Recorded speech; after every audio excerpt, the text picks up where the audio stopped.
No, I'm not. I'm not happy with the fact that they're not willing to give us what we have to have. So I'm not thrilled with that. We'll see what happens. We're talking later. We'll have some additional talks today. But no, I'm not happy with the way they're going. It'd be wonderful if they'd negotiate really in good conscience, good faith and conscience, but they are not getting there. So far, Peter, they're not getting there. And has your team told you that if you use the military now, that there will be regime change right away? No, nobody's told me that. You don't know. I mean, nobody knows that. There might be and there might not be.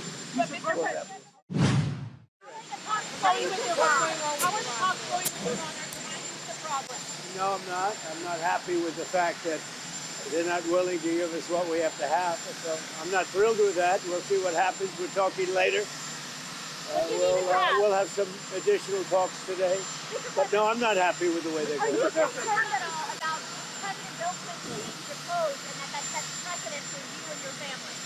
I don't like seeing him deposed, but, you know, they certainly went after me a lot more than that. I don't like seeing him. Look, I like him, and I don't like seeing him deposed.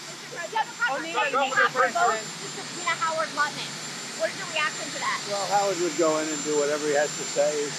He's a very innocent guy, doing a good job. Mr. President, you said some boy from Iraq now is in Iraq. What's your message to the Iraqi leadership? Well, I get along very well with the Iraqi leadership. Thank you. Governor Brinkman posted on social media that they're planning to steal the 2026 midterm elections. In fact, he says the plan is already underway. How do you respond to Governor Pritzker? Well, he's got to focus on crime in his state. The crime in his state's doing very badly. If we went and took care of it, what we would do, just like Washington, D.C., we have no crime. Memphis, it's down 82%. Louisiana, you take a look at Louisiana. What he should really do is focus on crime in his state, because there's too much of it. Have you made a final decision of Iran? Have you made a final decision on Iran? Have you made a final decision? No, I haven't.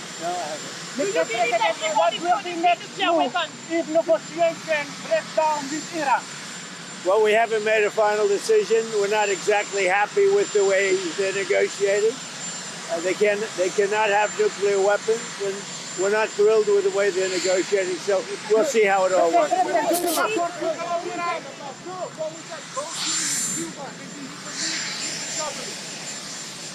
The Cuban government is talking with us, and they're in a big deal of trouble, as you know. They have no money, they have no anything right now. But they're talking with us, and maybe we'll have a friendly takeover of Cuba. We could very well end up having a friendly takeover of Cuba. What about the post? After many, many years, we've had a lot of years of dealing with Cuba. I've been hearing about Cuba since I'm a little boy, but they're in big trouble, and we could very well, something good, I think very positive for the people that were expelled or worse from Cuba that live here. You know, we have people living here that want to go back to Cuba, and they're very happy with what's going on. The last news of F-35, in particular, what about that? I don't know anything about the Epstein files, you know. I've been fully exonerated. Yeah, With the options that you've been briefed on for Iran, is there a risk that strikes could turn into a long, drawn-out conflict in the Middle East? I guess you could say there's always a risk. You know, when there's war, there's a risk in anything, both good and bad. We've had tremendous luck with myself, Soleimani, al-Baghdadi. Everything's worked out, and then we do the Midnight Hammer and so many others. Everything's worked out, and we want to keep it that way, but we're going to see. Look, it'd be wonderful if they'd negotiate really in good conscience, good faith and conscience, but they are not getting there. So far, Peter, they're not getting there. And has your team told you that if you use the military now, that there will be regime change right away? No, nobody's told me that. You don't know. I mean, nobody knows that. There might be and there might not be. It'd be nice if we could do it without, but sometimes you have to do it with. when you looked at look, we have the greatest military anywhere in the world. There's nothing close. I'd love not to use it, but sometimes you have to. Mr. President, to be clear,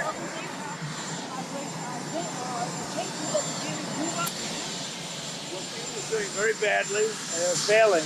Cuba right now is, to put it mildly, a failing nation. And I've been hearing about Cuba. I said before, since I'm a little boy, I've been hearing about Cuba, and everybody wanted to change. And I can see that happening. Marco Rubio is dealing on it, and at a very high level. And, you know, they have no money, they have no oil, they have no food. And it's really right now a nation in deep trouble, and they want our help. Mr. President,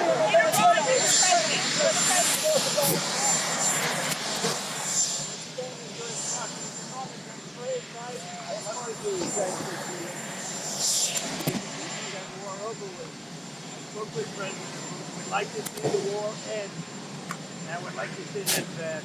sir, are you 25,000 people died last month. It's crazy. To have that war is just absolutely, it's a shame. Sir, are you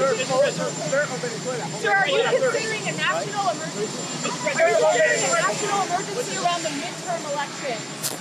Who goes to that? There's been reporting that there's an executive order, proposed executive order about this. Are you looking at that? Are you considering that? Mr. President,